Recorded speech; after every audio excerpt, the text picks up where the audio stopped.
So a little bit about Heads Up for Head Teachers. If for those of you who don't know, we're a network for head teachers. We've been running for about just under 2 years now. We're a network of about 500 active members and about 3,000 passive members in the network. And our vision is to support head teachers to be the leaders that they set out to be. And our mission is to provide support for those head teachers. We do that through, we do one-to-one coaching for head teachers. That predominantly, we call that crisis coaching. So we were set up originally to support head teachers who are really struggling in the system or indeed being pushed out of the system. And our aim was to provide those head teachers with access to support. We have evolved over the course of the last 18 months. So we also now run weekly peer support sessions, one on a Wednesday evening and one on a Saturday morning. And those are very informal. This session is very informal. I'll come to that in a second, but our support sessions on a Wednesday night and a Saturday morning are very informal. We want to create sort of safe places for head teachers to be their authentic self. And they're very celebratory. They're spaces where we celebrate the achievements of head teachers, the skill sets, the experience that head teachers operate with. And it's effectively a community of support.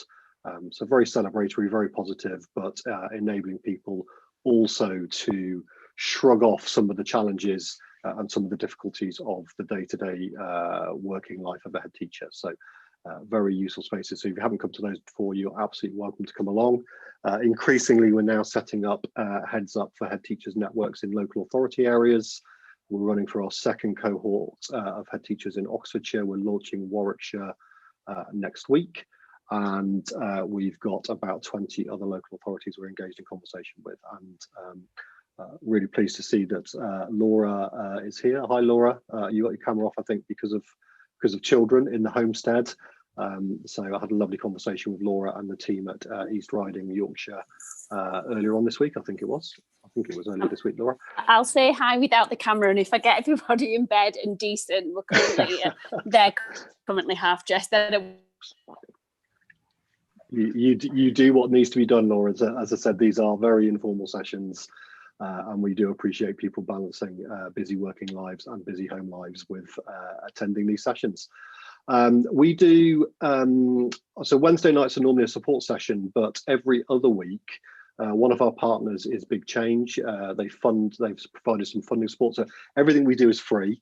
The support that we offer at a national level, so the one-to-one coaching and the support sessions, we do all of that for free. It's very much down to the brilliant people who exist in the network who offer their time for free to support others, and we're really appreciative of that.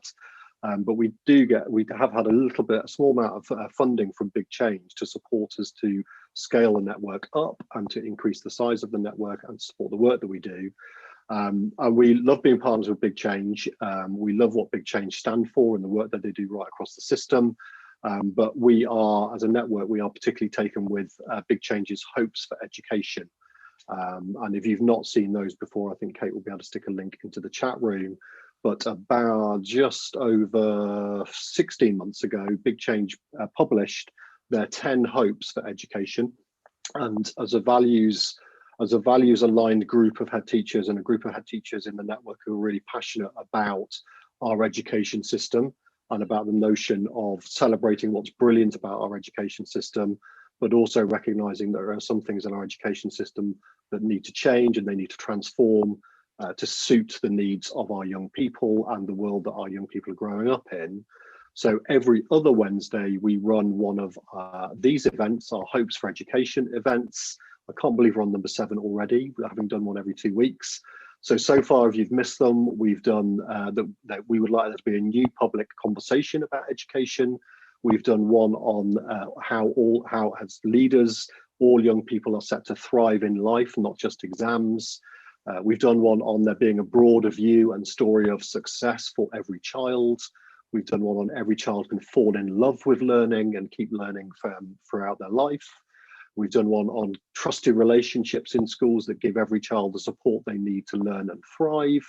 And our last session was on multiple pathways through learning and into work. And all of those pathways are valued by everybody. So we are now on number 7, which you should be able to see on, sorry, my screen's mirrored and that's confusing me. So on the screen behind me, so I'm easily confused.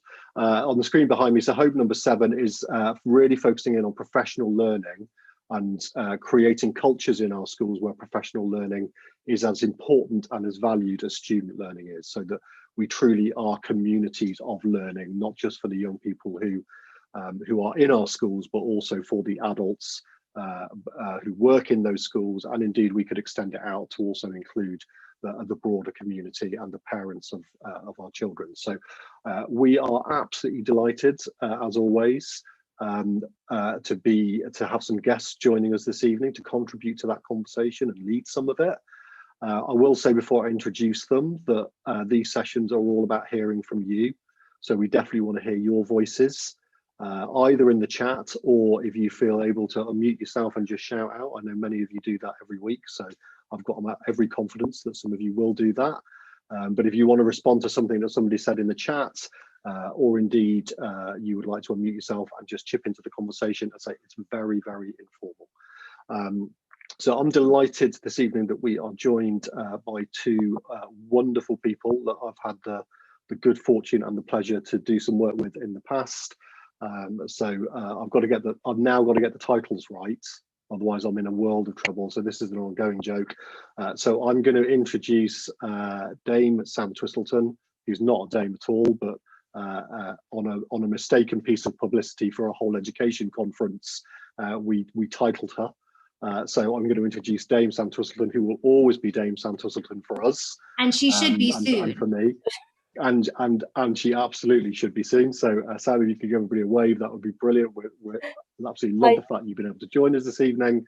And because we elevated Sam to the status of Dame, then I got frankly, there's only one bit, I got hauled over the coals by Karen for not raising and improving her title. So we decided a good title for Karen would be Goddess. So if it was going to be fair and equal, so I will also introduce the goddess that is Dr. Karen Edge. So Karen, if you could give us a wave as well, that would be amazing. And I think that's all of the framing, Kate.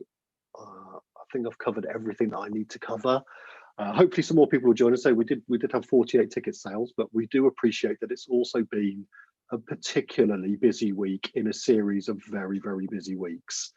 So it may well be that people have got tied up with other stuff. So that's absolutely fine as well. So Karen, without further ado, I'm going to hand over to you for this session, or the start of this session. Cool. And I think, Karen, are you going to do a breakout room, or probably there's enough for us to just say? I think what we'll do is we'll ask. So we figured that. How is your week going so far in a facial expression? Okay, so you've gone from, I don't know if you could see that, from so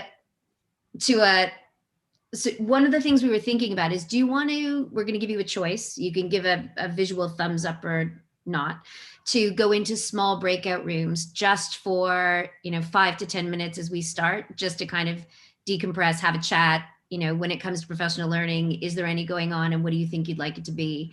And then come back into the bigger group. Would that be a good way to start? Or would you prefer just to hang out the 18 of us? So small groups, thumbs up. Stay in the group. Ooh. So I bet, Kate, that if we asked you, you'd stay in the group. But if we put you in small groups, you'd come back and go, oh, I'm so glad we did the small groups. But I did ask. So just so you know, I think I'm probably doing what many of you are doing tonight if you are fortunate enough to have small people in your house. So I live with a 10-year-old most of the time on my own. I roasted some tomatoes, depending on where you're from, because his favorite pasta sauce at the moment is a tomato sauce. And I managed to blend it, cook the pasta between when we got on the call and when we were starting. So I appreciate everyone who's trying to get kids to bed. I've now abandoned him. I've called to see if he's done. He's having a second helping, which is excellent, but I've also ordered a cup of tea. So we'll see if that arrives at any point this evening. So my name is Karen Edge, and I am an academic at UCL. I am Canadian by accent, not American, which is always important to get out of the gate if we haven't met before. If you know any Canadians, you'll know that we love Americans in our own special way. But if you call us American, it's the one thing that will make us want to physically harm you. So that's always good to just, get on the table. In my work at UCL, I do lots of different things. So I did a term as the assistant vice president of UCL, working in the international unit. I've run the master's program at UCL in leadership for quite a long time. And I do research in lots of different places. So we've run research projects working with school leaders in over 35 countries.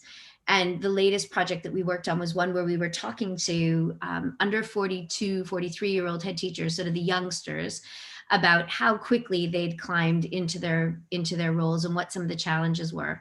So I think James has invited me, and Kate have invited me to have just sort of give you some points about what we learned from that study and sort of where we're thinking professional learning is going at the moment. So we've got, we have two options again. I can give you sort of the verbal of sort of what I think we've learned. I also pulled up a set of slides that might be helpful, but I may just hold off on those. But I think we will start with just sort of some of the highlights.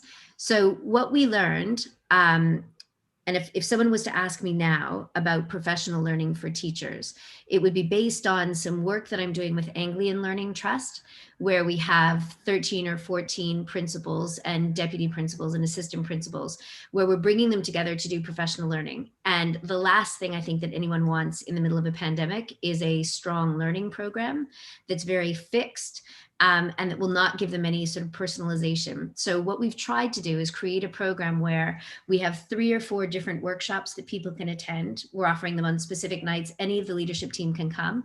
But the rest of the professional development we're doing is rooted in what people have learned during COVID and what are the lessons that they would like to share with their colleagues. So people have a choice to say, this is what we've learned. This is what we're really proud of. This is the practice that we want to keep.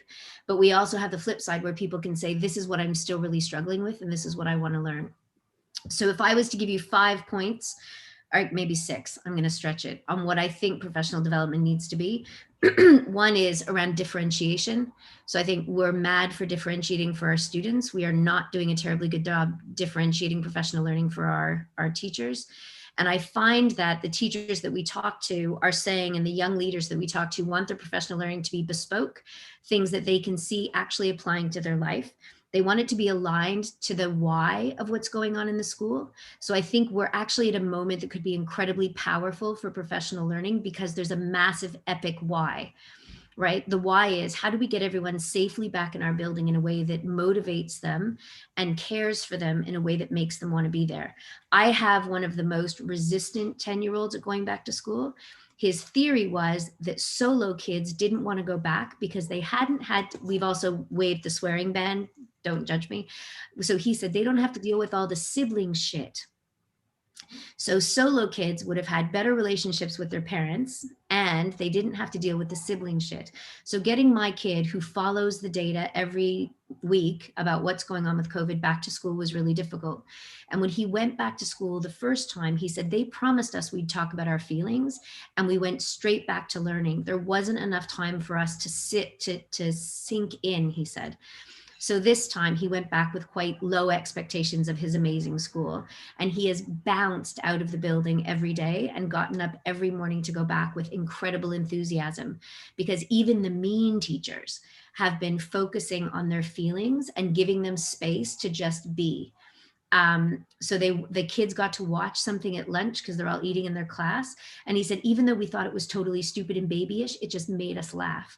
So what I've seen a lot of schools doing is giving people the opportunity to learn whatever they need to learn. So professional learning isn't necessarily a program anymore. It's sort of, what do you need to learn now to get through the next piece of time? And even if what you're learning is how to take better care of yourself, that is an element of professional learning that is worthy of our time and consideration. So what we've also heard is, so we've got differentiation, we've got aligned to the why of what they're really working on and the values proposition. We've got making it fit around work and life. So many of the people that we're working with and living with now are either working from home because they're still in isolation. They've had family members that have lost their jobs. They've had people who are ill. They're still ill. I know lots of educators who have long COVID. And it is petrifying. And I think when we layer on professional learning, you know, ambition, grades, I knew someone who had an Ofsted inspection the day before schools opened, like the Friday before the I guess the 6th or 5th. All of these levels of pressure are not really helpful. And finding a way to say, you know, we're not necessarily doing twilight sessions anymore because we want you to go home. You know, what could we do that's asynchronous? So are there things that we can recommend that people watch when they have time, and then form groups that people can use to have discussions about them in time that actually works for them? And I think this works incredibly well in MATs and federations because you've got more people that could meet at different times. But if you're in a small local school, I'm sure that, you know, through James and Kate, we could find other schools that are interested in operating a similar model, so that it could be, I work really late. I'm not ashamed. I'm on a mission to make sure that night owls get the same credit that the early birds get. I'm tired of all you early birds being recognized as being dedicated and professional and diligent. And the night owls are lazy, who can't get their work done, and they're obviously insomniacs. So I choose to work late. Night owls are cool, but I would be happy. And I run sessions occasionally at like 10 o'clock at night because my kid is in bed. I live by myself, and I would happily have a chat at 10 o'clock with someone. So there are ways that we can work across the network to find ways to have professional learning opportunities. Problem-based, no one really wants to get together and have lectures, which is why I'm about to finish up. But making it about a problem, so you can read. What we see is that leaders can, you know, meet up with their peers, call their friends, look at YouTube, do a TED Talk, sign up for masterclass to solve problems. And then what they want to do is actually put that into action with their peers. It's not about tacit knowledge anymore. It's not about learning from James about what he did. It's about being able to learn from James, but then create something new that we can use to be helpful. And finally, it's thinking about not just what we're doing now, but how do we take that into the future? So I find a lot of the heads that I'm working with are really finding it beneficial to sit their people down, virtually or not virtually, and just say, like, what have we learned? Can we pause for a minute and make a promise to each other that we're not going to try and learn anything new, but we're going to consolidate what we've learned in this particular period of time, and also erasing a set of sort of expectations for the stuff that we don't need to work on. The heads whose schools seem the happiest, based on my anecdotal observations, are ones that have said, here's a list of what we normally do.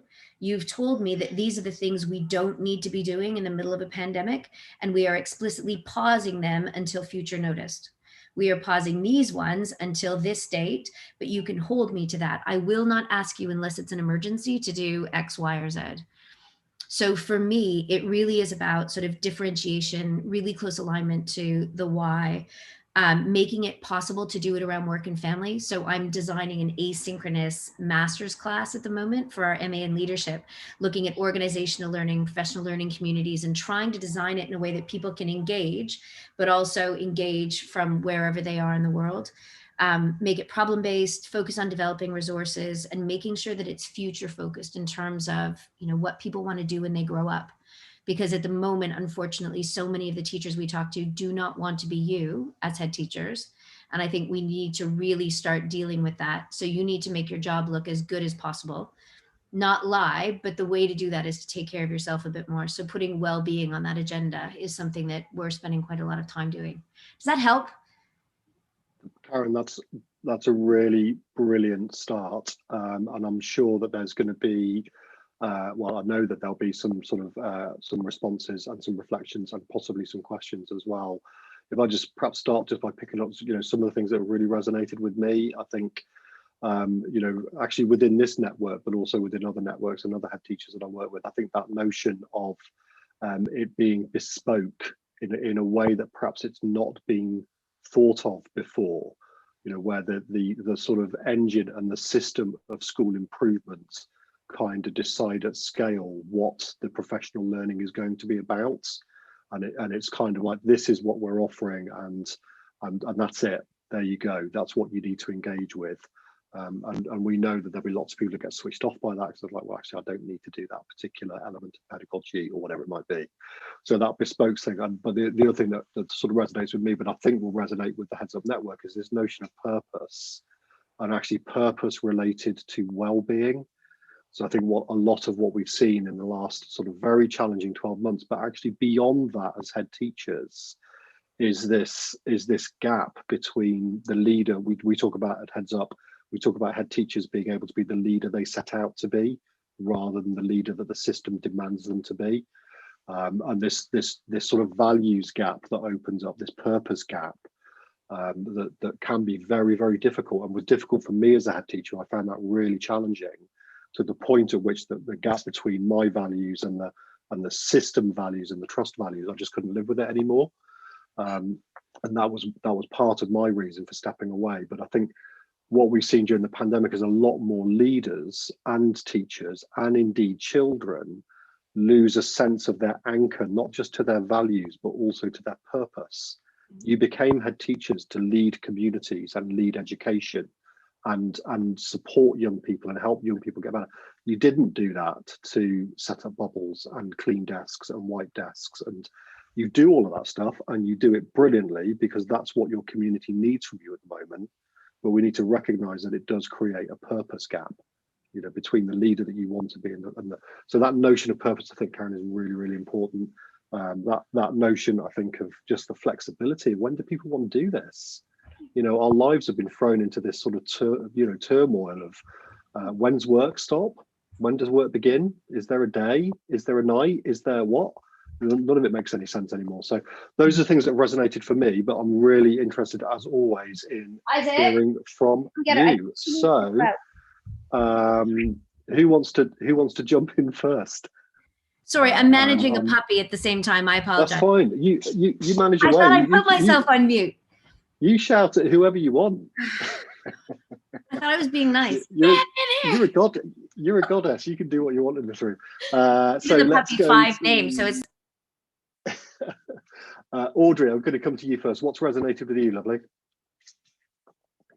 Yeah, I was just putting in the chat there just about the rules and just the differences between lockdown 1 and lockdown 3, and it's really striking. So I literally came out of headship just as lockdown 1 was unraveling, and just in that week, in the week where we suddenly realized, you know, excuse my French, this shit is real. You know, we have to do stuff now.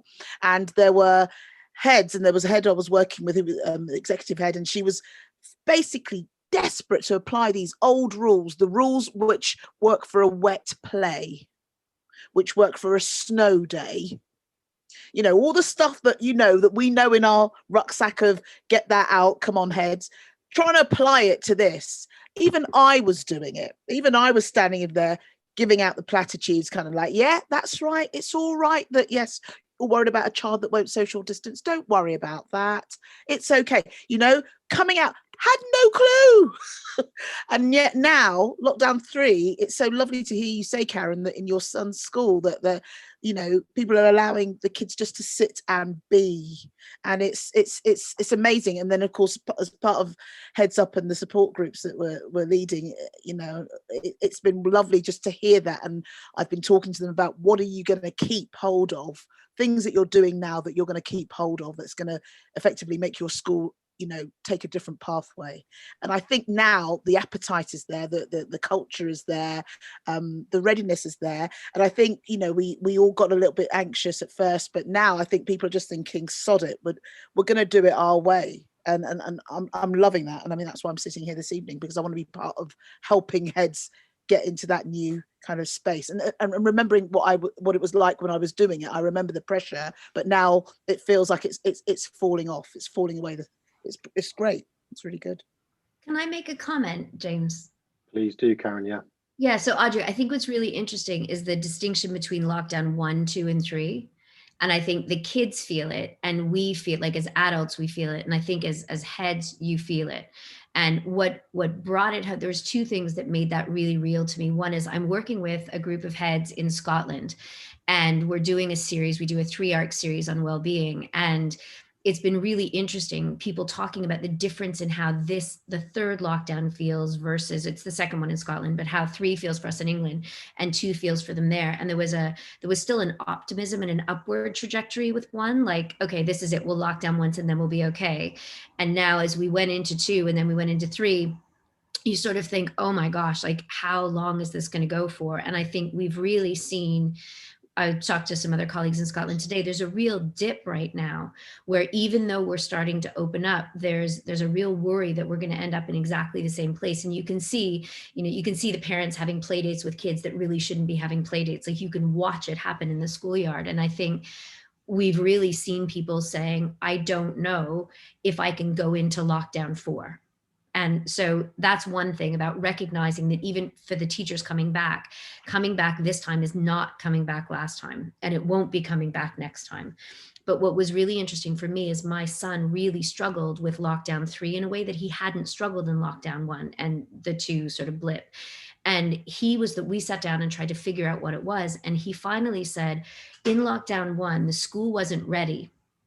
And he said what they would do, and it wasn't a critique, it ended up being a problem that they were more ready this time. What they were doing is dropping the homework on Sunday night for the whole week at a time. And because we had lots of parents who complained to Ofsted, which ended up being fine because the school was doing the right thing, this time they did live lessons every day, and they did half an hour of live lessons every day, which was fine. And they did an excellent job at it. But because they were doing the live lessons, they would only drop the day's work in the morning. And Isaac, because he has only one working parent in the house, he would do all of his homework. He would organize it and get it all done by Wednesday to give himself a long weekend. So this doing homework every day, what he was feeling and his anxiety was getting worse and worse and worse, happened to be because of the pace of education that changed and not anything else. So I went back to the teacher and said, can we get Friday's homework on Thursday? And she said, no, because it doesn't work with whatever. And then she said, but you know what? Give him Friday off. So because we can swear in the house for the pandemic, we instituted Fuck It Friday. And so on Friday, I would try and not do work, and he would not do schoolwork. And then the teacher instituted drawing Friday live lessons. So he started doing lessons on Fuck It Friday because all they were doing was, not all, but they were drawing. So I think it's really easy for me and for all of us, I think, to think that a lockdown is a lockdown is a lockdown. And coming out of a lockdown is coming out of a lockdown, but coming out of this one feels really different. And my worry is that because so many of us are optimistic that we know people getting the vaccine and we know this is going to happen, it might be really difficult if we end up in lockdown again to help manage the buoyancy we need to get through. Yeah, take Fuck It Friday. You don't have to, it's not copyrighted. Brilliant. Thank you, Karen. And I think that there's lots of nods around the room as you were talking. I think a lot of people resonate that, the difference. And I suppose that actually the difference with lockdown, the difference for children, the difference for professional learners. The reality is, we perhaps learn that we need to stop dealing with people as a homogenous whole and actually, accept and celebrate the diversity in all of the meanings of that word. Of the adults in our institutions and the organizations and the people that we're working with, and to see that, to see professional learning, I'm sure that Sam will pick up on this, but to see professional learning as something which is developing people rather than making them better or repairing them, because again, we apply the same lens to professional learning that we do to our schools, that somehow there is a deficit to be repaired and something to be filled up, a gap to be closed, and then that sort of starts to take us into the notion of catch up and the catch up curriculum and gaps that need closing. These narratives that we allow to spin out across our education system, that I think as leaders we just need to continue to challenge and question and say, is that right? Is that actually what happened for my community and my children? Is that what happened for my staff? So actually, as well as exploring the well-being of children on their return, actually, are we exploring the well-being of our staff when they come back into the building and asking them what was your pandemic like? Actually, let's have that conversation as a group of staff. Let's talk to each other about, what our narrative was through the journey. Colin, I'm going to come to you because you put something on earlier in the chat, which is on fire, so I've lost it already. But Colin, do you want to pick up on you made a comment about the balance between wanting things to be bespoke and then our sort of our obsession with systems to deliver stuff, I think was the point that you were making earlier on in the chat, Colin. Yeah, I think it sort of came to me yesterday actually on a really different tangent, talking about sorting classrooms out and rearranging tables and chairs and things. and someone has sort of said, yeah, I can turn the student, which is, I'm not being critical, I can turn the students around. It's easier than turning the tables and chairs about. I was like, yeah, well, it might be easier, but actually, do you create the same impact? Do you have the same thing? And I think that, you know, I think we all recognise that whether it doesn't matter what the learners are, adult or child, where we're talking about learners, we all recognise the fact that we need to do something which is more bespoke. The more we can get self-determination, the more valuable it is. And yet what seems to be put out there is very generic and very the same for all, and one size fits.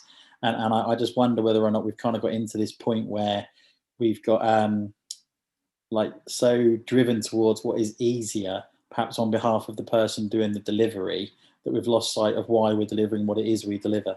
And it was just really healthy, I think, to hear Karen talking about the need to be more bespoke and to be different the way we approach things. And, you know, I just think more power to that approach, really. Brilliant. Thank you, Colin. Just looking around the room and people who put stuff in the chat. So, Sarah, do you want to? Yeah, please do, Sarah. Yeah. That's really interesting. So you know that whole bespoke thing.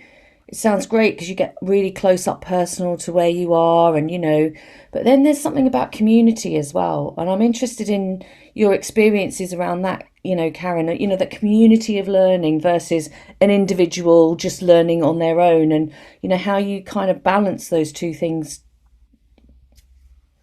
Yeah, I think, Sam, do you want to come in on that one? You just put your hand up. Yeah, no, I don't want to stop Karen from replying to the question. Okay, I'll come in after Karen. I think there's a couple of ways to do it. One is, and I think a lot of it has to do with pitch. So I worked at the World Bank for quite a long time, and we did a lot of work around knowledge management. It was sort of the premier knowledge management center at the world at the moment. And what they were doing was thinking about tacit knowledge. So what do you want to learn that's just sort of what I can learn from someone by, you know, going to Colin and saying, Colin, how do you do this? Or going to Allison and saying, what's your experience running this kind of program? Versus the kind of learning I would do if it was sort of book learning or other types of learning. And one of the things that I've seen that I think works really well is it's about how you pitch it to a group. So you could say, look, I want you all to, you know, go off and take control of your learning and learn something new and come back and tell us. Or you can say, what are the kinds of things that we as a school want to become expert in? And of those 5 things, like there'll be a roster of things, but in all likelihood, you know, if it's what do we want to learn from our experience in the pandemic, if you asked 50 people, they'll come up with a set of things that you can group within sort of 5 bundles. And then you can set them off and say, okay, you know, here's what we want to know when you come back. You know, we want to know, how did we do it? Why did we do it? What resources were needed? What did we learn? What do we want to know about it? And do we want to keep it or not? And you can then let people sort of choose into those groups about specific topics that they want to work on, which is one way to sort of allow for I think bespoke gets a bad name. Often I think here because it's around sort of tailoring and bespoke suits is the thing you think about first. But it's more sort of the agency choice bit that people have been talking about, sort of having a choice to pick a topic to work on and a way to do it that allows you to apply the professional skills that you bring to the table. So I think what's great about sort of the work that we're doing with Anglian is literally saying to them, like, what do you want? Right? What do you want to be able to walk away with? And so we're doing a set of interviews with the 15 leaders over the next couple of weeks to say, like, what have you learned as a leader? And what are the problems that you still can't solve? And then can we find a way for you to sort of almost mix and match you with people that have solved it already? So it's making sure that you create a coherent pathway forward with a set of different problems and people can pitch into it. And I think you'll have people that use sort of professional learning communities or evidence-based communities. And really, it's really good adult learning where you have a choice, you feel like you're making yourself better and you're making a contribution to those around you. So the nomenclature and the model doesn't matter as much as being able to say, you know what, I suck at this right now, or I learned a lot about this and I want to share it with you. And how do I actually make a difference while I'm moving forward? Does that help? Brilliant. Thank you, Karen. Sam, do you still want to come in on that point, or? Yeah, actually, it's what I was going to say. Kind of Karen has just given us a really good set of examples of really, which is good adult professional learning, whether we're talking about early career learners or head teachers like we have here. Most of my work is with early career teachers, but I think what it has in common is the ability to balance quite a few of the different things that we've been talking about here. So I think you do need that community of learners feeling. You need enough common ground between the learners. And that links to, you know, where we started this discussion really, which is what a lot of people seem to have appreciated about the pandemic is that need to strip things right back, and the permission to do so. You haven't got league tables and Ofsted and people breathing down your neck in that sense anymore. So it means that you can really strip back to exactly what you said, James, at the beginning, the why, you know, the what brought you into the profession in the first place, what made you want to be a leader, which is that kind of why. And that's the sort of common ground. How that manifests for you in your context and your role, that's the bit that then is the personalisation bit. You know, so if I'm an early career teacher, I've got very different needs. I'm probably just worried right now about how to establish the routines and the behaviour that I need with this class of children I haven't seen for ages, compared to a head teacher who is, you know, thinking ahead to post-pandemic and what the sort of teaching and learning and school improvement strategy might be next year. But you still got that common ground. And so, you know, what that can manifest itself into is the sort of model that Karen was talking about, which is that kind of different versions of what is I would call action learning, where everybody might have their own bespoke, personalised manifestation of a thing that they're working on over time. And over that time, a group of people will come back together, talk about their personal thing, but then pool their sort of ideas and their resources and link it back to that common purpose. And I feel like kind of post-pandemic, what we really need to hang on to is that stripped back bit that we've all been through. And it's going to be very hard because obviously Ofsted has started again, and league tables will be written again and all the rest of it. But as a profession, it feels like, I think there's been a certain amount of confidence. I mean, there's been all sorts of terrible things that the profession has endured, and school leaders more than anybody. As I've said in the chat, I'm just in absolute awe of school leaders and how you're all still standing, whether literally or not. But I think there's a certain amount of confidence. You actually do know what you're doing, and you've remembered why you came into education, and you've focused on that. And, you know, and if that meant initially making sure that children were fed and safe before they could learn, then that's great. You know, you knew that was what mattered. So we just need to hold on to that confidence and then bring that sort of that common purpose into a more personalizable to my own situation sort of framework, I think. And Sam, just as you're talking, and the same with Karen, whenever I hear the two of you talk, I'm just like, oh my God, this is just, you know, it's brilliant. But so much of it resonates, I think, for this particular network in terms of what you're saying, Sam. You know, there is not enough celebration of how brilliant our head teachers are. There's not enough thanks or appreciation for it. And actually, you know, we still hold, I think in some regards, we still hold the whole education system in this sort of space of you're not good enough. It's not good enough and you need to improve. And I think what we see then, the echoes for professional learning, is we see that echoed out in professional learning. So, you know, we always seem to be operating in a space where we've identified something that's not good enough, and then we decide that the professional learning needs to take place that's going to correct it.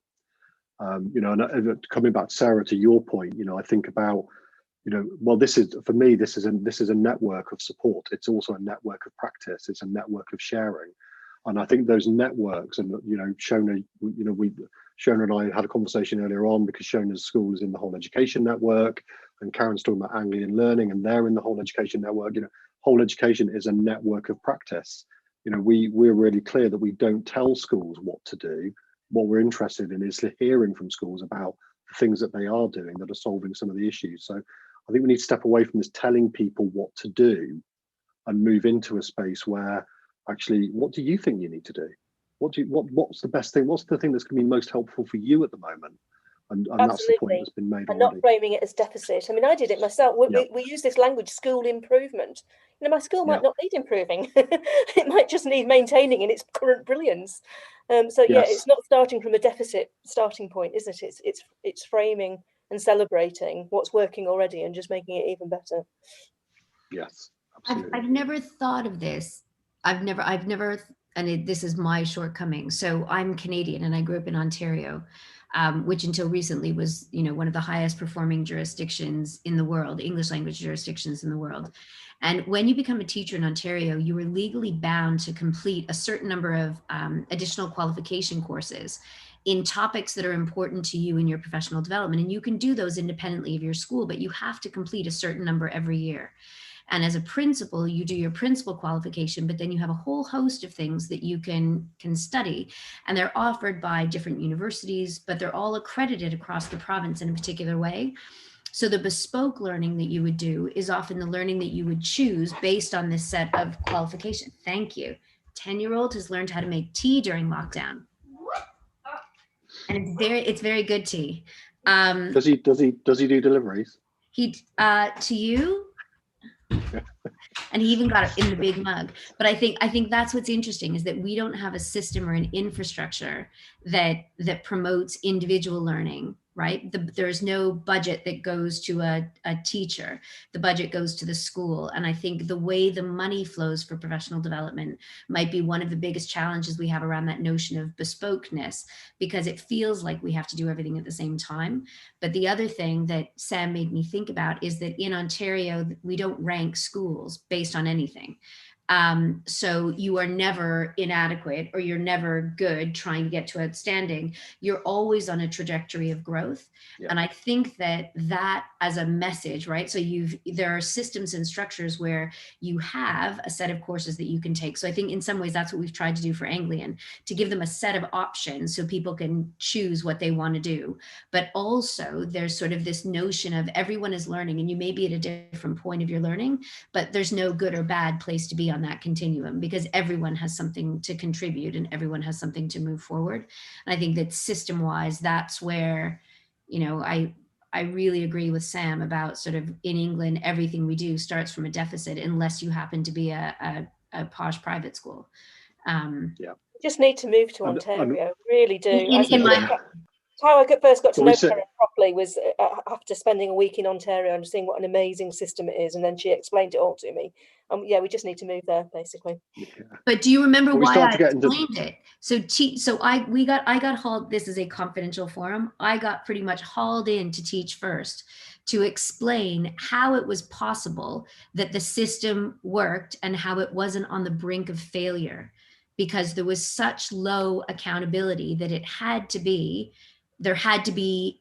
mythical. So I went in with a set of it's low stakes, not high stakes, or low stakes, not no stakes. But there was such apprehension. You could feel people nervous in that room, like their hands were sweaty, because they couldn't understand how a system without our rigid infrastructure that is predicated on making people feel bad could actually be successful. Yeah. And I think you start, it's really interesting because you start to move into a space of then appreciative inquiry, which again is a framework that we use a lot at, for school visits. We use that a lot with whole education. And actually that's made me think, Colin, I know just down the road from you, we did a visit to XP in Doncaster and use an appreciative inquiry framework with a group of leaders to look at what's happening at XP. And it was a similar situation, Karen, because people were like, hang on a minute, you're not doing the things that we're doing. And XP is the other place that we all need to go to. Yes, this is a form of a visit. So yeah, I think really appreciative inquiry. And Duncan, you've made a few points in the chat about coaching, which I'd really like to come back to and look at. But Alison, you've got your hand up. Have you got a question for us, or a reflection? It wasn't so much a question as basically to say that my experience is that when you're doing any work in the school, you can either always work in a deficit, and it does nobody any good. It destroys morale. It makes everybody feel like they're a failure, whether it's the parents, whether it's the children, whether it's the staff, or you can choose, which is my chosen model, to look at what was working well and use that as leverage to improve. Because if you tell people this is what you're doing well, it's incredibly enabling. We can all get up and walk if we know that we're doing something well. Whereas if someone says to you, this is what you're failing at, then that immediate, it doesn't matter how many other good things are going on, that will consume you completely. So if we are going to talk about well-being, and if we are going to want to enable our pupils and our staff, then it has to start from what you're doing well always.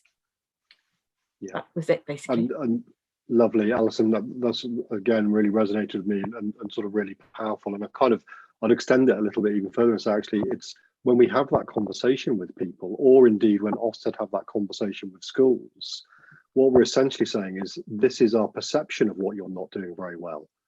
So actually, that internally, that person's got a much better understanding of what they're good at or not good at. Schools have got a much better understanding of what they're good at or not good at than Ofsted will ever get from a sort of 48-hour visit. And, you know, I think we need to start pushing back against those external projections of this is our perception of what you're doing well and what you're not doing well. Actually, what do you think you're doing well and not doing well? You Absolutely. tell me. So if you put that into a performance management framework, if you actually give people responsibility for enabling themselves to meet their own targets. So I found that I could either give people targets or I could say, what do you most want to work on? And when people say, this is what I most want to work on, they exceed. The one thing I found was by giving people responsibility for choosing their targets, they were much more ambitious than I would have dared to be. And nobody ever failed to meet their own targets. So and that will apply to children as well, I think. Yeah, I was just going to make that point, Alison, because you gave us that lovely input at the I can't remember which session it was now. It's one of the things about thriving in life for exams or success of every child, and actually, you know, what you've just described for staff, what I think, you know, is very, very similar to what you were doing with young people in your school. Absolutely. As well. Yeah, just same approach. Awesome. Treat people like people. Yeah, exactly. Well, and of course, one of the things we talk about Heads Up all the time is that actually we sometimes forget that we are a human industry. We're dealing with human people, and people are complex and different, and actually, you know, that's part of our reconnecting with purpose is get back to that thing and celebrate it again. Actually, that we're dealing with all of that difference. Duncan, you picked up on the point. You made lots of really good points in the chat, but you started to pick up on coaching. And coaching perhaps as an enabler for that bespoke professional development. Do you want to expand on that, Duncan, at all? Yeah, and it's really, really gratifying to hear instructional coaching being spoken about more and more in schools at the moment. And there's some great work being done in lots of schools around this.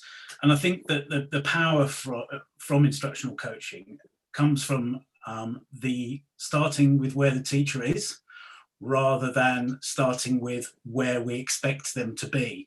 And I think that the other thing that comes through very, very strongly in instructional coaching is the sense of personal empowerment that the person being coached feels.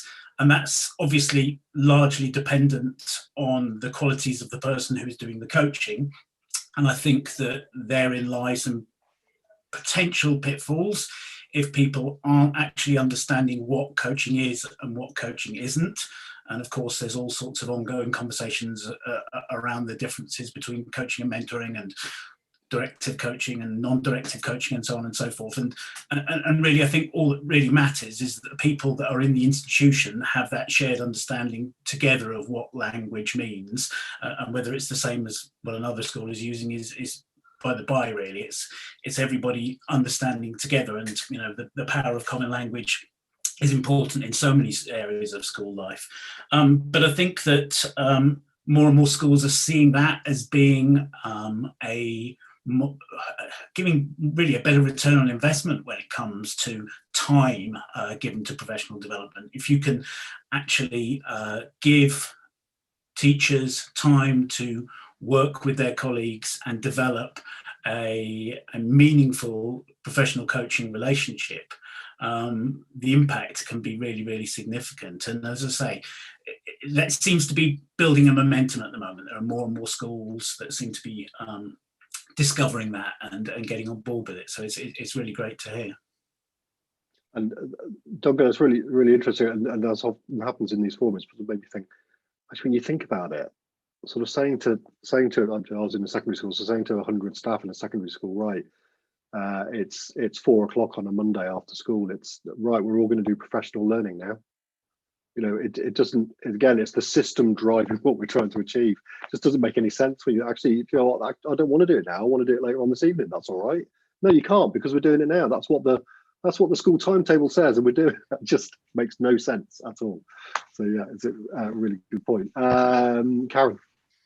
I think sort of But I agree with Duncan about coaching and about sort of when you think about sort of bespokeness and coaching together, often we think about sort of a dyadic relationship in terms of like one coach working with one teacher on one particular issue or a breadth of issues.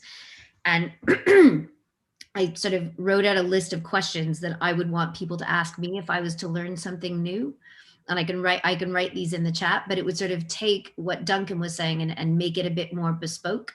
So it would be sort of, you know, what do you want to learn, which is going from what Alison said about going from a base of good and not evil, about sort of going from what you can do really well. I want to learn about this.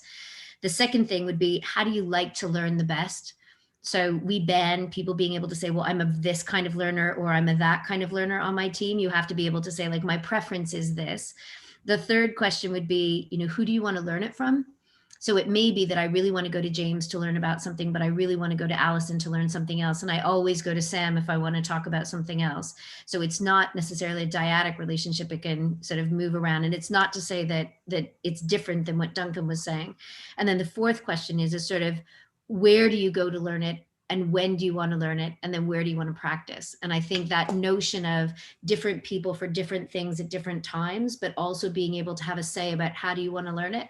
So it may be that somebody I don't feel comfortable with someone in my classroom watching this, but I feel comfortable if I give them a video, so it's asynchronous, or, you know, making sure that they have that freedom within whatever the model is to break it down in a way that feels most comfortable. And that's hard. Sort of as a leader, often I want to have a bit more control sometimes, and letting go of that is often difficult. I guess the question to get around that would be sort of, and how do you know when you've learned it? What will the evidence be that you can show me that you've learned it and moved on? Awesome, Karen. I think there's a request, if you wouldn't mind typing them into the chat, but if not, we could perhaps get them off you afterwards, Karen, and then share them with people. Duncan, do you want to come back in on that point? Yeah, thanks. Just quickly, thanks for that, Karen. I think that the framing through those questions is potentially really valuable, and I think it helps as well with a kind of concern that I have in relation to, and Sam might be able to come in on this, to the way that the mentor role within the new early career framework is going to be framed for mentors. Now, I know that mentors are going to be trained as part of the preparation for the delivery of the early careers framework, but from my perspective, I think it's really important that those mentors have an in-depth understanding of the importance of the relationship that they build with their mentees. And just the word mentor sometimes can be perceived to be, I am the expert, I will pass down my knowledge and my experience and my expertise to you, and you will be the recipient of it. And of course, there are times when that might well be appropriate, and there are times when the mentee will benefit from that.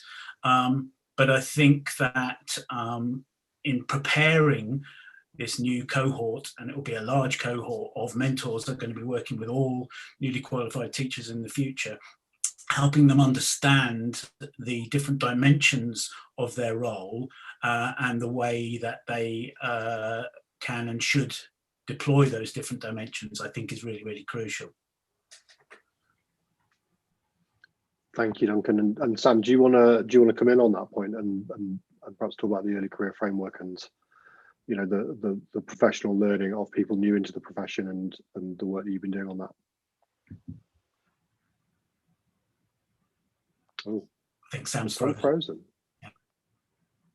I thought she was keeping very still. So we might have As you can sorry. Oh, we have lost Sam. Hopefully Sam will come back in a minute. So we'll get Sam to pick up on that in a second, Duncan. I'm just following the chat. Actually, Kate, you made a really good point about, which I think relates to Shona, something you put about actually just really knowing people and really knowing where they're coming from is a really important part of what we're talking about. And Kate, I think you've picked up on that in regards to, you know, being aware of the sort of character types of our staff as well. And you talked about introverts, and do you want to expand on that a little bit, lovely? Yeah, well, I recall so many going on so many courses, and as somebody who's really introverted and works themselves up about even introducing themselves in a meeting, like that's such a turn off from the start. And I just think professional development it often feels like it's done too, and that you're not a part of it. And I think that's really difficult. And I agree with what you're saying about really needing to know the people that are in the audience when you're doing professional development. And I think this is why Heads Up resonates with so many people, because it's really a safe space, and you can interact and you can discuss. And I think that's a good place for people who are introverted. Those are my thoughts. Lovely, thank you, Kate. And that all with perfect timing, Sam has come back into the room. Hi, Sam.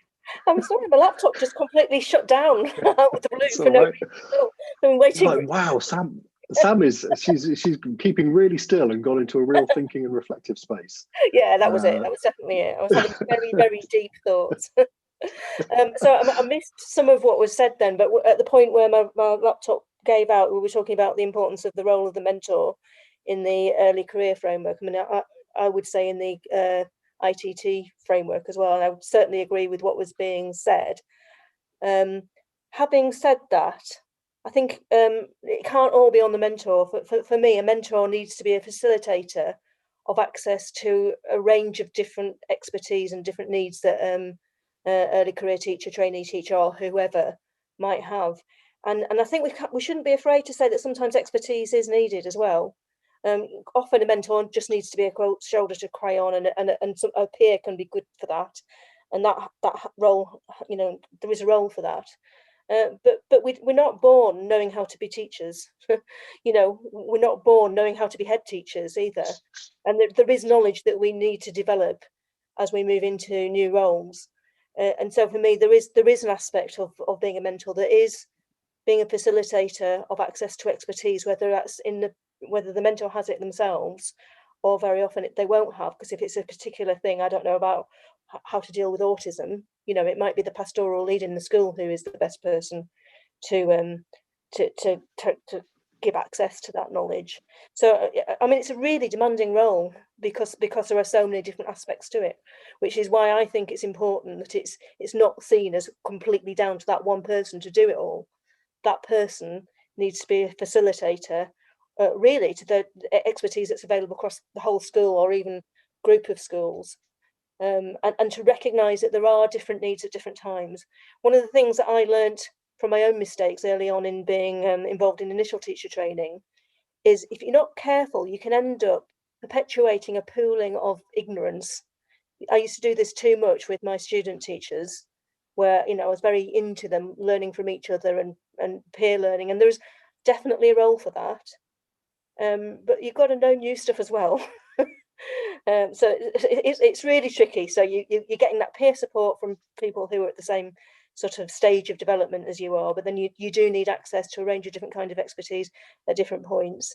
And a good mentor has the role of kind of recognizing those different needs and being a bridge to them, but not always being themselves the person who is the sort of source of that expertise. Very often they won't be.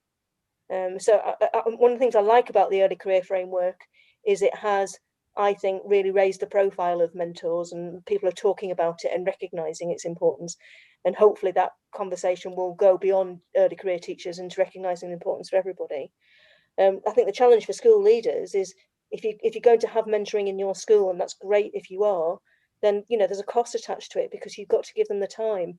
Another impressive thing in Ontario was all the schools I visited. I don't know, Karen will tell me whether this is all schools or it just happened to be the ones that I visited, had full-time mentors in it. It was a secondment opportunity for for experienced teachers to spend a year, it might have been longer, being released from their normal responsibilities to be a mentor for that school for the year. And it was absolutely brilliant professional development for them, but fantastic resource for the school as well. But that's a big expense, isn't it? So it's a challenge for school leaders, but hopefully it's one that pays off, because it means that your staff are being looked after, being supported and developed, and you'll be hanging on to them. You won't be constantly having to recruit new teachers who are less experienced. That's the vision anyway. But I do recognise it's not straightforward to fulfil on all of that. Yeah, and I suppose one of the things that we talk about a lot, across the Heads Up network is, one of the reasons why we created these spaces was to enable head teachers to be sort of authentically them, to sort of take the cloak of invincibility off that the system sometimes demands that we wear. So we know everything, we're compelling, we're not vulnerable at all. We're completely bulletproof sort of superheroes who fly across the education landscape. And I think that the point about, I'm sort of saying that because sort of thinking about mentoring and sometimes the demand on mentoring, I like, Sam, what you're saying, picking up on what Duncan said, is that actually sometimes being the expert in mentoring is about signposting somewhere else. So it's not, you are an expert in knowing the network that's going to support somebody rather than having to know it all. And I think for a lot of head teachers, especially when they first become head teachers, you fall into that trap of, I've got to live up to the role here. And actually part of my living up to the role means I need to know everything. And if I don't know everything, then I need to know a bit of everything. And if I don't know a bit of everything, then I need to be able to blag my way through it. So you end up with this sort of funny mix of being able to do it. And heads become really good at it. I'm always amazed, and this will resonate with people in the room, but that ability head teachers have, they'll be walking along the corridor and somebody just completely out of the blue will walk up to them and start talking about something without any context at all, and the head will switch into what that person's talking about straight away. That is such a skill to have, but we do end up in this position where we sometimes feel as though we have to be the experts on everything. And actually that isn't necessarily about being a good mentor. You can be a good mentor by not being the expert on everything, but knowing where that expertise sits. And I suppose getting that right, and the subtleties right around that for mentoring, but also for coaching, it can be quite challenging. Especially again, if we then don't put the intentional training in place for the people who are going to have those roles, which then adds another layer of professional development into the mix as well, I suppose. Okay, does anybody else want to, I'm conscious that we've gone around the room, we've had about sort of 6 or 7 people contribute. Does anybody else want to unmute themselves or jump in, or are people just quite happy listening in? I'm going to give people that option. Chris, what are you thinking? I'm going to put you on the spot. Yeah, thanks. There's a couple of things. The first one really is that the issues. What I was interested in tonight was really about the issues around coaching and how that's defined within the work that you're talking about here, and the differences between mentoring and coaching, and how you strike that balance when you're talking to somebody about their professional development. So it's been nice to listen to that kind of thing. I'm just setting out on developing my work into coaching as well, and the reading that I've done on that really resonates with a number of the things that Duncan was saying about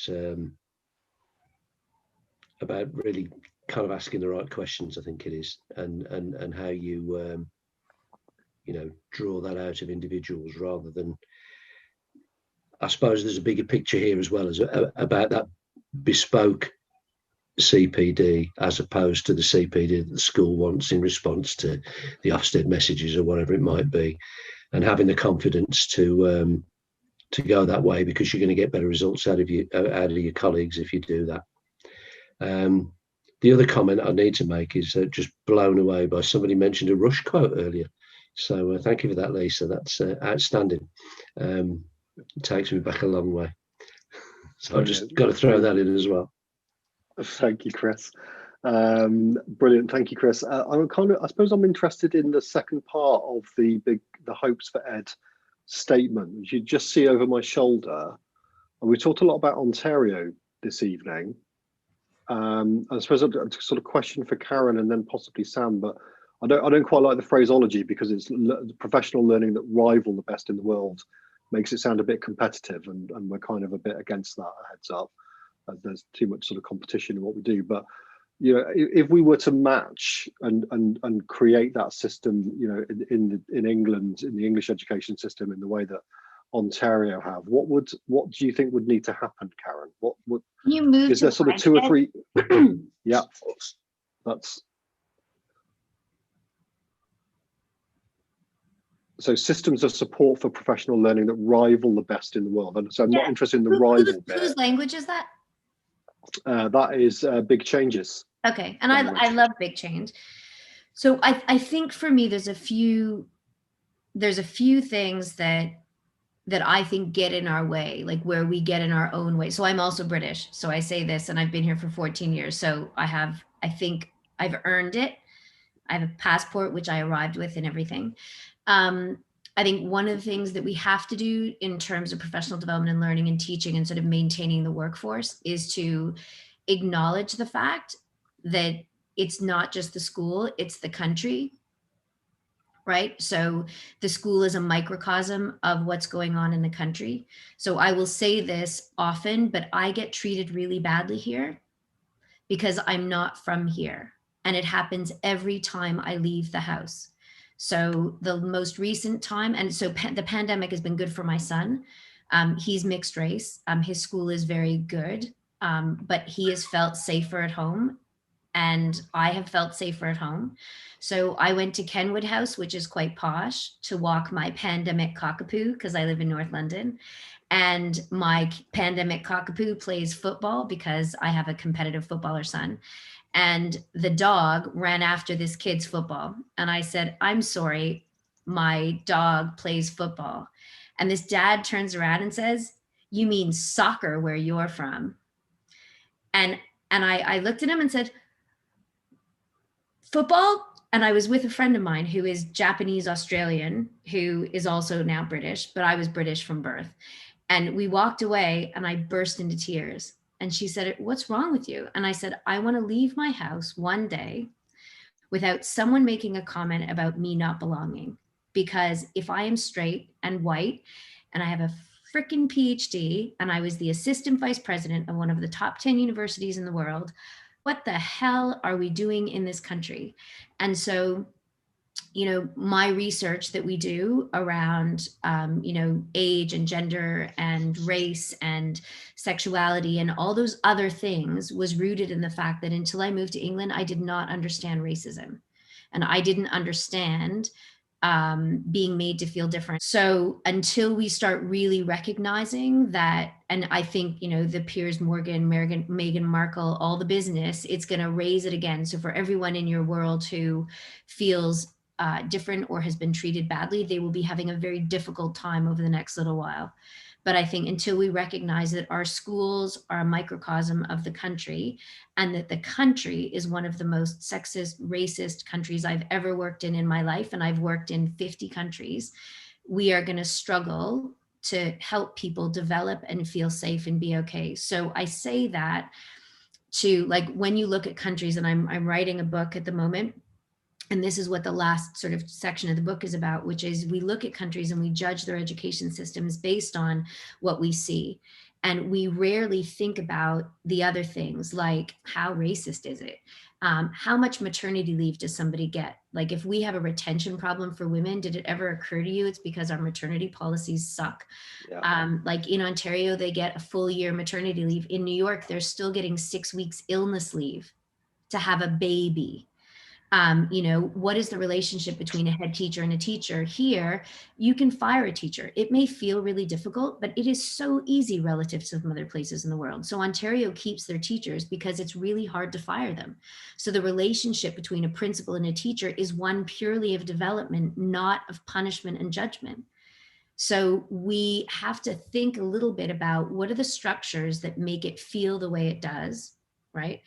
What are the things within our country that makes it difficult? And my plea would be, as we start thinking about mentoring and coaching, one of them is about thinking about networks, and not networks with the sexy social network research stuff that a lot of the dudes are doing, but helping your schools think about, and we've got some tools for this that I'm not pimping out tools, but getting people to think about, who do you go to for advice? Who do you go to for support? And who do you go to who tells you that you're either batshit crazy or you need to get better at what you're doing? And in your life, if you don't have networks of those people, you will not get better. And when you set up mentoring dyads or other sort of groupings, is the person who's doing the mentoring actually able to understand what it's like to be that person? And so you compare me with an old white guy in England, he will never understand what it's like to be told that you got the biggest grant in the country ever in your field, and it's because you're nice. Right? So I am mentoring a young Canadian woman who's almost getting exactly the same experience I did. And she comes to me to solve problems, but I make sure she also goes to someone who can sponsor her, who gets what it's like. So we talk about mentoring and education, but we rarely talk about gender and race when it comes to mentoring. And if you're a woman being mentored by a woman, and being mentored by a man is really helpful. If you're Black, being mentored by someone who's white, if you're white, being someone who's mentored by someone Black, like until we start actually being cognizant of how we're designing our professional development to take those things into account, we're going to really struggle. And I think countries that do well are ones where the community outside the school is addressing those issues better, because the school is not supposed to be the solution to all the problems in the country. Does that help? Yeah, really. I think lots of people nodding around the room. And so my only other addition would be, we do a lot of work in generational theory, and we know that millennials like to be mentored by boomers. They do not want to be mentored by Gen Xers because they're not seen to know enough. Gen Xers like to be mentored by each other because, you know, we grew up as latchkey kids, so we took care of ourselves, so don't tell us what to do.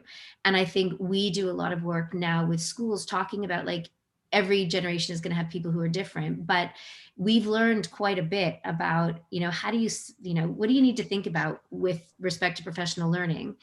And I'll put an article in the chat that kind of says, that takes the Ontario framework and says, okay, if you were going to apply a generational lens to this, what does it mean to develop professional relationships across different generations? What should you consider as you go? So that would be kind of, you know, we need to make the country better, and we can do it by making our schools better, but only if our schools become better than our country. Yes. Does that make sense? Yeah, completely, Karen. Sam, do you want to come in on that as well? And then I think there'll be some responses from around the room, I think. I'm sorry, my laptop crashed again, so I'm on my phone. So I'm happy to go straight to Alison. I haven't got anything wise to add, really. Fab. Lovely, you always have Alison, something wise to add, Sam, just for the record. I just wanted to say that the past 2 weeks, at least, have been utterly painful to be a Black woman in England. It's actually brought up a whole load of trauma, because this isn't about Meghan Markle. It's about a complete and utter failure to recognise that Black women are treated very, very differently to anybody else. And what I've gone into overwhelm with the number of Black women contacting me, because what's happening to her is our lived reality. But it's not just over the past 2 weeks, it's every day and it's forever. And if that is what is happening to the adults, the Black women who are contacting me, then it's definitely happening to the young Black girls in our schools, and the way in which they perceive themselves, and the way in which they know that it's what's been laid bare for us is that everything that we knew about how we are supposedly accepted in this country has been laid bare, in that we're not accepted. We're not allowed to be unwell. We're not allowed to be successful. We're not allowed to be happy. We're not allowed to smile, because that then means that you're not suffering, or you don't have this, that, and the other going on. There was an argument today where someone was trying to maintain that there is no way that Meghan Markle can be suffering because she's rich and she's privileged. And so basically, racism is okay if you are if you have a lot of money, and that's the kind of battle that I know that we are all struggling with. So I suppose what I'm saying is I've heard Karen very, very carefully, and I think there are huge parallels. I know exactly where you were at Kenwood. I can imagine that conversation.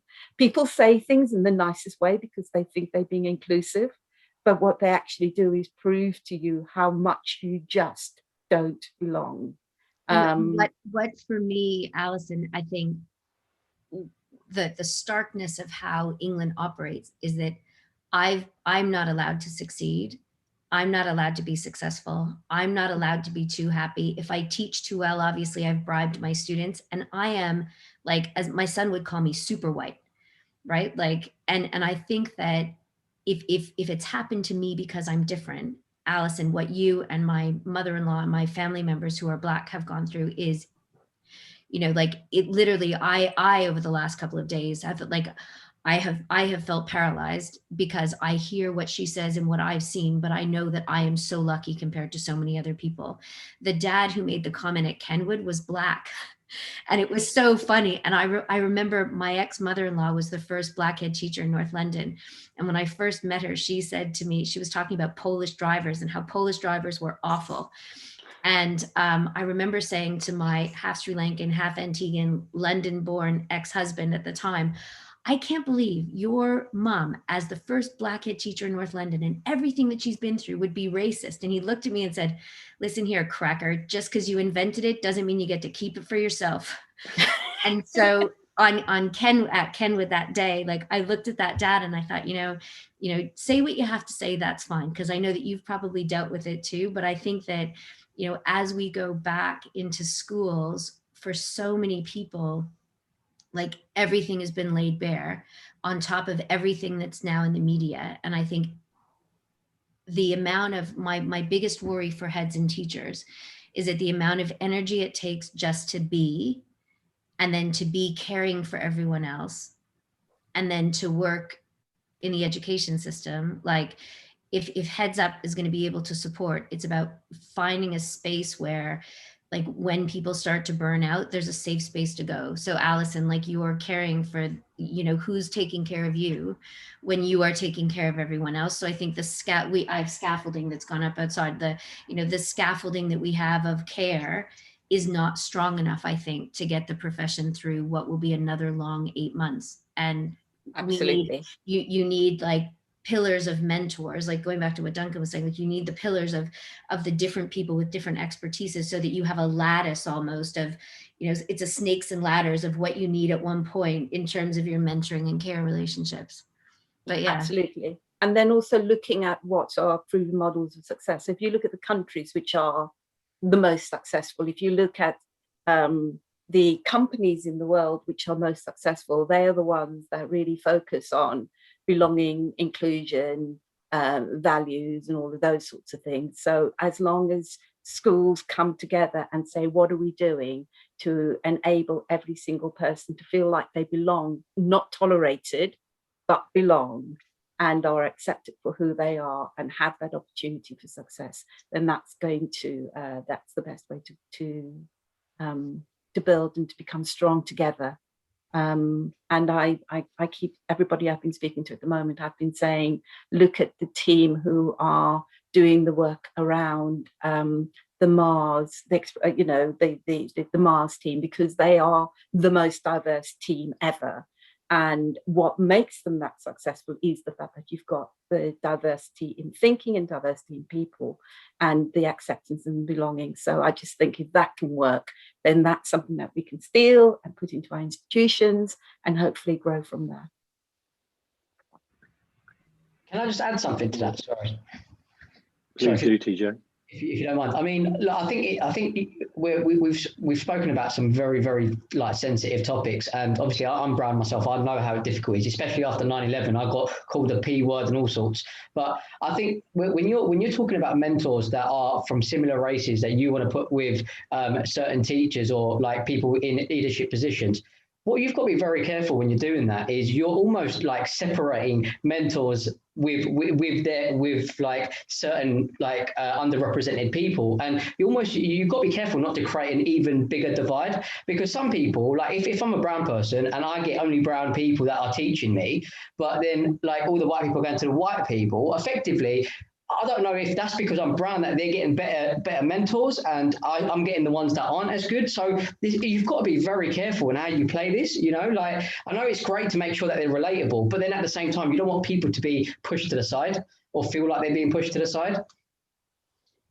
Yeah, and I think that was sort of core to the comment of what I was trying to say, is that I think it's important to have people who understand what it's like to be treated the way you've been treated, but also have people who are able to act as sponsors and get you to the places you need to go. So I think it's not, I'm incredibly, and this is not a race comment, it's a nationality comment. I'm incredibly conscious with this young Canadian academic that I'm mentoring, that I have the positional power to help her succeed and exceed sort of what I've been able to do. But at the same time, I have a bias because of how I've been treated, right? So I'm conscious that she doesn't just need me as a woman Canadian, she needs somebody who's British, and she needs someone from somewhere else, but she also needs, I think it goes both ways. Like, the only way that people can stop and see how different someone else's experience can be is if they're in an environment or they have a colleague that can try and explain to them what's going on. So I think there's also a mentoring that needs to go on to help people understand what life is actually like. So it's, how do you create, my view is a sort of, agreeing with what TJ's saying, but how do you look at your school or look at your environment in a way that actually enables people to sort of move up, to get the mentoring they need, but also to make sure that everyone is learning on a trajectory where, they're not jackasses.